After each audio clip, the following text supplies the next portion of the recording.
ఇది వరకు పెద్ద వ్యాపారులు, ఎక్స్పర్ట్స్ మాత్రమే స్టాక్ మార్కెట్ ట్రేడింగ్ చేసేవారు. అయితే ఇప్పుడు అందరికీ చేరువైంది. సామాన్యుడు సైతం స్టాక్ మార్కెట్లో ట్రేడింగ్ చేస్తున్నారు. కంపెనీలపై పెట్టుబడులు పెడుతున్నారు జనం.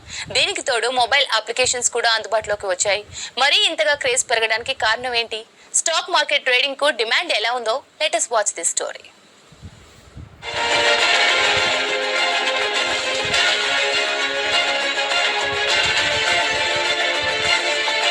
మన దేశంలో స్టాక్ మార్కెట్ మీద ప్రజల్లో ఆసక్తి రోజు రోజుకు పెరుగుతుంది. దానికి తగ్గట్లే కొత్తగా మార్కెట్లోకి వచ్చి పెట్టుబడులు పెట్టే వాళ్ళ సంఖ్య కూడా పెరిగింది. కొత్తగా ఓపెన్ అవుతున్న డీమ్యాట్ ఖాతాలు కూడా లక్షల్లో పెరుగుతున్నాయి. పోయిన ఏడాది మే నెలలో స్టాక్ మార్కెట్లో కొత్తగా 21 లక్షల కొత్త డీమ్యాట్ ఖాతాలు ఓపెన్ అయ్యాయి. దేశంలో మొత్తం డీమ్యాట్ ఖాతాలు 118.16 మిలియన్లకు చేరుకున్నాయి. 2023 ఏప్రిల్లో దేశంలో డీమ్యాట్ ఖాతాల ఓపెనింగ్ రేట్ తగ్గింది. NSDL, CDSL డేటా ప్రకారం లక్షల్లో డీమ్యాట్ ఖాతాలు ఓపెన్ అయ్యాయి. 2020 డిసెంబర్ తర్వాత అత్యల్పంగా డీమ్యాట్ ఖాతాలు ఓపెన్ అయిన నెల సెప్టెంబర్ 2024.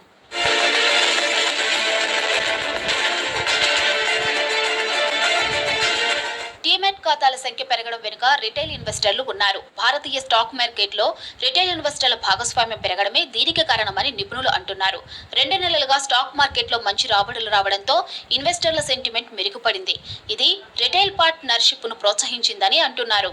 స్టాక్ మార్కెట్లో పెరుగుతున్న క్రేజ్ ఏదైతే ఉందో, లైక్ మనకు కరోనా తర్వాత 2020 తర్వాత ఏమైంది అని అంటే చాలా మందికి ఎంప్లాయ్మెంట్ పోవడం, జాబ్స్ పోవడం కానీ, లేదంటే చిన్న చిన్న బిజినెస్ కానీ దెబ్బతినడం వల్ల కానీ, సో ఫైనాన్షియల్ గా మనకి ఇంకేదైనా మంచి ఛాన్స్ ఉందా డెవలప్ కావడానికి, గ్రోత్ కావడానికి అని అంటే ఎంతో కొంత నాలెడ్జ్ ఉన్న వాళ్ళు ఆల్మోస్ట్ అందరి చేతిలో టచ్ ఫోన్స్ ఉన్నాయి. కాబట్టి ఆ టైంలో ఏమైంది అని అంటే ఫైనాన్షియల్ గా డెవలప్ అవ్వాలి అని స్టాక్ మార్కెట్ ఒక ఆల్టర్నేటివ్ రూట్ లాగా మన చాలా వరకు ఇండియన్స్ మొత్తం కనిపించింది.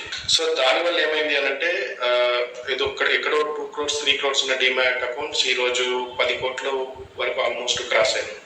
అంటే అంతమంది జనాలు స్టాక్ మార్కెట్ మీద ఇంట్రెస్ట్ చూపించి ఇన్వెస్ట్ చేస్తే ఎంతో కొంత వస్తుందని ఇప్పుడిప్పుడు అవగాహన అనేది ఈ 3-4 years నుండి అందులో బిల్డ్ అవుతున్న ఏదైతే ఉందో ఆ సిచ్యువేషన్ మనం చూస్తా ఉన్నాం. కరోనా తర్వాత ఈజీ మనీపై ఇన్వెస్ట్ చేసే వారి సంఖ్య పెరిగింది. అందులో ఒకటి స్టాక్ మార్కెట్ ట్రేడింగ్.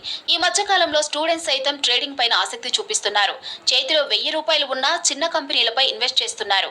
వీటి కోసం కొన్ని ట్రేడింగ్ యాప్స్ కూడా మార్కెట్లోకి వచ్చాయి. కొందరు షార్ట్ టర్మ్ లో పెట్టుబడి పెడితే మరికొందరు లాంగ్ టర్మ్ లో ఇన్వెస్ట్ చేస్తున్నారు. చాలా మందికి డౌట్ రావచ్చు, అంటే ఈ కేస్ లో అంటే మనం మనీ అర్న్ చేయాలంటే ఏం చేయాలి, ఎందులో ఇన్వెస్ట్ చేయాలి, చేసే ప్రాఫిట్స్ వస్తాయా రావా, ఎన్ని రోజుల వరకు హోల్డ్ చేయాలి, ఇటువంటి డౌట్స్ వస్తూ ఉంటాయి. అండ్ ఎంత అమౌంట్ ఇన్వెస్ట్ చేయాలి అని.